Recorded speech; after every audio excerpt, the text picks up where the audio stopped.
One of the things we're all sick and tired of now is how Wall Street and Washington, D.C. continue to conspire against the American people, giving goodies, tax benefits, and bajillions of dollars to the people up at the top of the food chain in these big corporations and companies.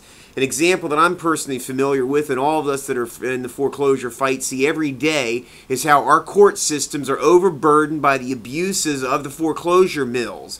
A very timely example of that is how these foreclosure mills have continued to file foreclosure complaints in absolute defiance of the Supreme Court rules. I'm very pleased to see how the Chief Judge down in Sarasota and Manatee County has taken the absolutely appropriate step to order that all cases that were not filed in compliance with the rules be dismissed and that those firms be required to pay new filing fees.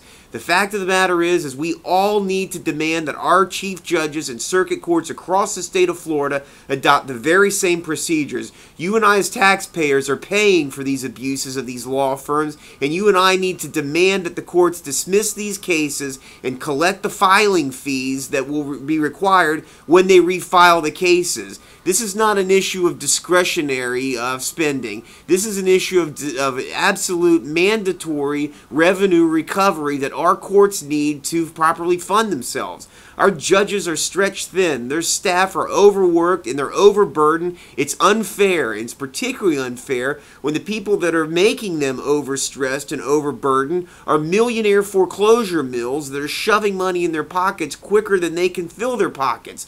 What do they need? More Ferraris, more Bentleys, more money in jets? No, we need to start recovering some of this money for our overworked judicial system so that our judicial system can start functioning properly. We're starting to see, particularly in these circuits that do take a deep breath, like Manatee County, like Pinellas, like Pasco County, that good case law is coming out as a result of it.